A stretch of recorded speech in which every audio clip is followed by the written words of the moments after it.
everyone, Sherry Miller here today on day 7. Anyway, I do, especially when I'm working live with people, I'm still figuring out this camera Facebook thing, but when there's a person to exchange energy with, or a horse to exchange energy with, I find it much easier to get in my heart. And when I'm in my heart, I help other people to get into their heart using all the beautiful things that I have learned from working with horses and studying nature and being as close as I can to just the natural flow of energy, uninterrupted by our thoughts. And there's a misconception when I tell teachers or anyone who helps others to grow that I'm helping them to work in their heart. They think they are in their heart, and to some extent they are. They are, but they mean it in a different way than what I mean. And I've just been coming to this realization over the last few days. I've known it on a certain level for a long time, but never known it in words, I guess. So maybe all this talking on camera is helping. But when they say they're in their heart, they mean their heart of love. They love their students. They love what they're doing. And I truly believe that. I know that it's true. They do love that. But what I'm talking about is the heart of courage. Courage is a word that stems from Latin, and the Latin root cor is heart. And Kevin Behan, the dog trainer who I've referred to a couple times, I thought very brilliantly said that courage is the rage of the heart. And that really struck me when he said that. And that it's the rage against the shackles. The shackles that we all put on our heart at some place. We all have a perimeter, and there are shackles there.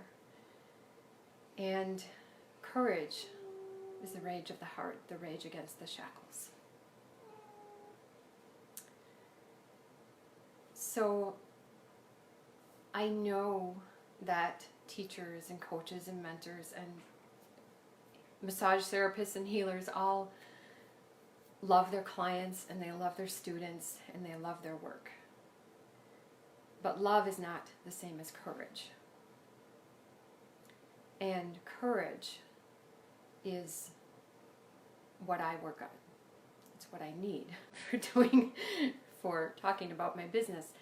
But when I get away from going in my head about my business and I actually work with people or my horse, that's what we're working on, is the courage heart. And I kind of gave an inkling of this. I didn't yet have the words for it on day 5. This is now day 7. But on day 5, I really told a story about the courage heart without realizing that that's what I was saying. I was talking about valuing myself and dancing with my horse, but what that dance required was the courage heart, not the love heart. I always loved the horse. It wasn't enough. It wasn't enough. Which is very interesting now that I put it that way. So anyway, the courage heart. And, I was always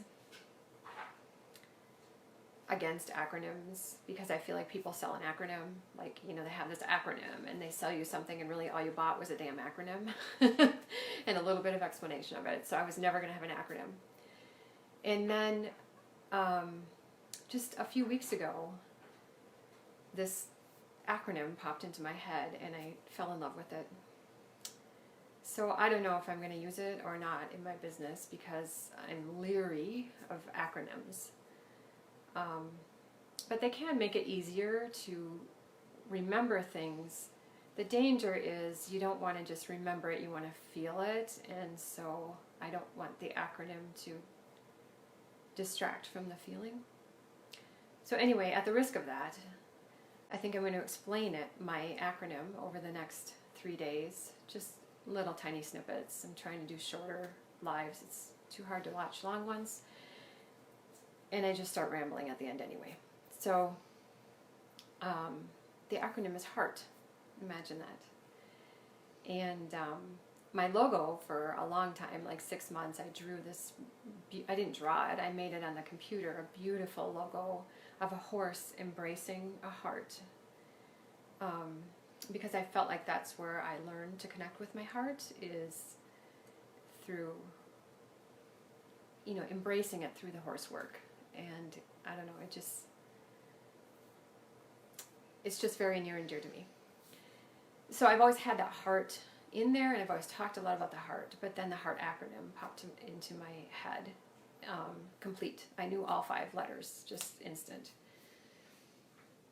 And I'll just name them off right now and then talk about the first 2 in like 2 minutes, nothing longer than that. So the H is to hear the voice of your heart, and the E is to engage the flow of energy. And then find the anchor, redirect your efforts towards suppleness, and be the mirror. And I don't know how to explain the mirror yet, honestly. I've said that a couple times in here. That, I'm afraid of explaining it because, like Andrew says, the words are a distraction. And the mirror was a profound feeling in me, and I'm afraid, I guess, that I'll detract from the feeling by putting it into words. But anyway, that's for day 9. Not today, so get present. So to hear the voice of your heart it's hearing the voice of your courage heart. When we hear the voice of our love heart, it's easy to be, the love heart can be so beautiful, but it can also be really wimpy. I don't know how else to say it. I'm processing this, but a lot of times we chicken out on facing others' fear because we love them and we don't want to make them feel that. And so we kind of use love as a scapegoat. And the love heart misses out on a lot of things that the courage heart knows. I think you need them both, but the courage heart is what we're after here. So listen to the voice of your courage heart, because the courage heart will always engage the stress. It always engages the energy. It goes to, the second letter of the acronym, engage the flow of energy. The courage heart knows how to do that. It's not afraid of wherever that energy is flowing, and it can go there and work with it. So, and it always knows. It always knows. But the heart doesn't speak in words. So if you're hearing words, you're not listening to your courage heart. You're listening to a fear response, probably, to the courage heart. The courage heart is a feeling. We feel, I'm not going to go there because I'm going to keep it short. The forces we feel. Anyway, the courage heart is a feeling. I think you all get it on some level. We can always deepen our understanding of that, but on some level you get it. So I'll leave it at that.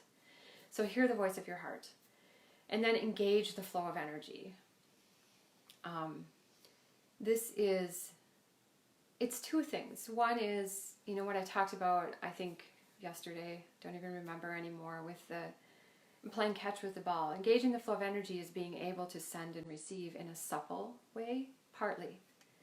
But it's also seeking the stress, because that's where energy is. Seeking the stress and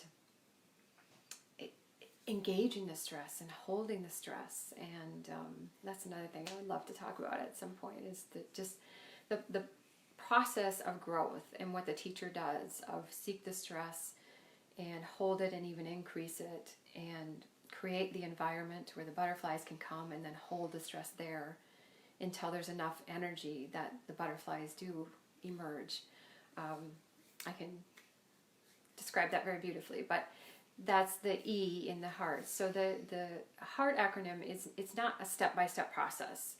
It's just the state of being that you need to be in order to be that person that elicits growth in others, that gets them to touch their true self, or gets them to feel the embrace of their true self.